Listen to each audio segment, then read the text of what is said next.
بسم اللہ الرحمن الرحیم۔ شروع اللہ کے نام سے جو نہایت مہربان اور رحم کرنے والا ہے۔ ناظرین اکرام، بنی اسرائیل میں ایک عبادت گزار شخص تھا جو لوگوں سے الگ رہ کر عبادت کیا کرتا تھا۔ وہ ایک طویل مدت تک اپنی عبادت گاہ میں عبادت کرتا رہا۔ بادشاہ صبح شام اس کے پاس حاضر ہوتا اور اس سے حاجت وغیرہ پوچھتا تو وہ جواب میں کہتا کہ اللہ عز و جل میری حاجت کو زیادہ جانتا ہے۔ اللہ عز و جل نے اس کی عبادت گاہ پر انگور کی ایک بیل اگا دی جس پر روزانہ انگور لگتے۔ جب اس عبد کو پیاس لگتی تو وہ اپنا ہاتھ بڑھاتا تو اس سے پانی بہہ نکلتا، وہ اسے پی لیا کرتا۔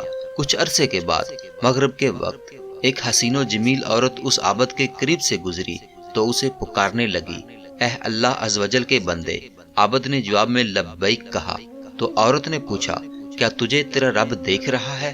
عبد نے کہا، یعنی میرا اللہ عز و جل ہے، وہ قہار ہے، یکتا ہے، حی و قیوم ہے، دلوں کے بھید جانتا ہے اور قبروں میں مدفون لوگوں کو اٹھانے والا ہے۔ عورت نے کہا، شہر مجھ سے دور ہے، یعنی مجھے پناہ دے دو۔ عبد نے کہا، آ جاؤ۔ جب وہ عورت عبادت گاہ میں داخل ہوئی تو اپنے کپڑے اتار کر برہنہ ہو گئی اور عبد کو دعوت نظارہ پیش کرنے لگی۔ اس عبد نے اپنی نگاہیں جھکا لیں اور عورت سے کہا کہ تو برباد ہو، اپنا جسم ڈھانپ لے۔ عورت بولی، اگر آج رات تو مجھ سے نفع اٹھا لے گا تو تیرا کیا جائے گا؟ تو اس عبد نے اپنے نفس سے پوچھا، تو کیا کہتا ہے؟ نفس بولا، خدا عز و جل کی قسم، میں تو اس موقع سے ضرور فائدہ اٹھاؤں گا۔ عبد اپنے نفس سے بولا، تیری ہلاکت ہو، تو آگ کے انگارے چاہتا ہے۔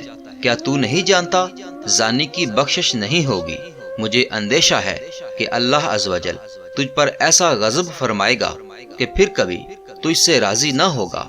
جب اس کے نفس نے اسے مزید ورگلایا تو وہ عبد بولا، میں تجھے دنیا کی ہلکی آگ پر پیش کرتا ہوں، اگر تو نے اسے برداشت کر لیا تو تجھے آج رات اس عورت سے نفع اٹھانے دوں گا۔ پھر اس نے چراغ میں تیل بھرا اور اس کی بتی کو بڑا کر دیا۔ وہ عورت بھی عابد کا یہ عمل دیکھ رہی تھی۔ پھر اس عابد نے اپنا ہاتھ بتی پر رکھا تو اس نے ہاتھ نہ جلایا تو وہ بتی سے بولا، کیا ہوا، جلاتی کیوں نہیں؟ تو آگ نے اس کا انگوٹھا جلا دیا، پھر اس کی انگلیاں اور پھر اس کا ہاتھ جلا ڈالا۔ اس پر عورت نے ایک زوردار چیخ ماری اور دنیا سے رخصت ہو گئی۔ اس عابد نے اسے اسی کے کپڑوں سے ڈھانپ دیا۔ جب صبح ہوئی تو ابلیس مالون نے چیخ کر لوگوں سے کہا، اے لوگو، عبد نے فلاں شخص کی فلاں بیٹی سے زنا کر کے اسے قتل کر دیا ہے۔ تو بادشاہ اپنے لشکر اور رویا کے ساتھ سوار ہو کر آیا۔ جب وہ اس عبادت خانے کے قریب پہنچا تو چلا کر عبد کو پکارا۔ عبد نے پکار کا جواب دیا تو بادشاہ نے پوچھا کہ فلاں کی بیٹی کہاں ہے؟ عبد نے کہا، وہ میرے پاس ہی ہے۔ بادشاہ بولا، اسے میرے پاس بھیجو۔ عبد بولا، وہ تو مر چکی ہے۔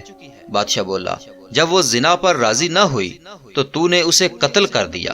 پھر اس عورت کو وہاں سے اٹھا لیا گیا اور عبد کو قید خانے میں ڈال دیا گیا۔ وہ لوگ زانی کو آرے سے کاٹ دیا کرتے تھے۔ اس عبد کا ہاتھ آستین میں چھپا ہوا تھا، وہ انہیں اپنا قصہ نہیں بتا رہا تھا۔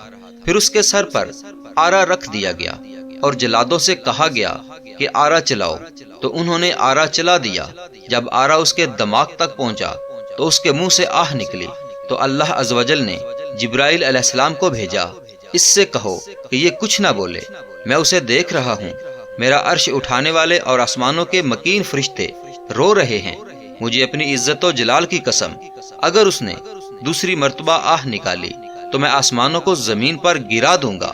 تو اس نے مرتے دم تک نہ ہی کوئی آہ نکالی اور نہ ہی کوئی اور بات کی۔ جب اس کا انتقال ہو گیا تو اللہ عز و جل نے عورت کی روح واپس لوٹا دی۔ تو وہ بولی، خدا عز و جل کی قسم، یہ مظلوم تھا، اس نے زنا نہیں کیا تھا، میں ابھی تک کنواری ہی ہوں۔ پھر اس نے لوگوں کو پورا واقعہ سنا دیا۔ تو انہوں نے عابد کا ہاتھ دیکھا تو وہ عورت کے بیان کے مطابق جلا ہوا تھا۔ وہ لوگ بولے، اگر ہمیں معلوم ہوتا تو ہم ہرگز اسے نہ چیرتے۔ جب وہ عابد دو ٹکڑے ہو کر زمین پر گر گیا تو وہ عورت بھی اپنی سابقہ حالت میں لوٹ گئی۔ لوگوں نے ان دونوں کے لیے قبر کھودی تو قبر میں مشک، عنبر اور کافور کی خوشبو پائی۔ جب وہ جنازہ ادا کرنے کے لیے ان کے پاس پہنچے تو آسمان سے ایک منادی نے انہیں ندا دی، ٹھہر جاؤ، پہلے ملائکہ کو جنازہ پڑھنے دو۔ پھر ان لوگوں نے ان کا جنازہ پڑھا اور انہیں دفن کر دیا تو اللہ عز و جل نے ان کی قبر پر یاسمین کا پودا اگا دیا، اور انہوں نے ان کی قبر پر ایک تختہ پڑا ہوا دیکھا۔ اس پر لکھا تھا کہ اللہ عز و جل کے نام سے شروع، جو نہایت مہربان اور رحم والا۔ اللہ عز و جل کی طرف سے اپنے بندے اور ولی کے لیے میں نے اپنے عرش کے نیچے ایک منبر نصب کیا اور اپنے ملائکہ کو جمع کیا۔ جبرائیل علیہ السلام نے خطبہ دیا اور میں نے اپنے فرشتوں کو گواہ بنایا کہ میں نے فردوس کی 50,000 حوریں تیرے نکاح میں دے دیں، اور میں اپنے فرما بردار اور ڈرنے والے بندوں سے ایسے ہی پیش آتا ہوں۔ اللہ عز و جل کی ان پر رحمت ہو اور ان کے صدقے ہماری مغفرت ہو، آمین ثم آمین۔ ناظرین اکرام، اگر میرا یہ قصہ آپ کو اچھا لگا ہے تو پلیز میرے چینل کو سبسکرائب کر کے ساتھ بنے بیل آئیکن کو دبا دیں، تاکہ ہر نئی آنے والی ویڈیو کا آپ کو بر وقت نوٹیفیکیشن ملتا رہے۔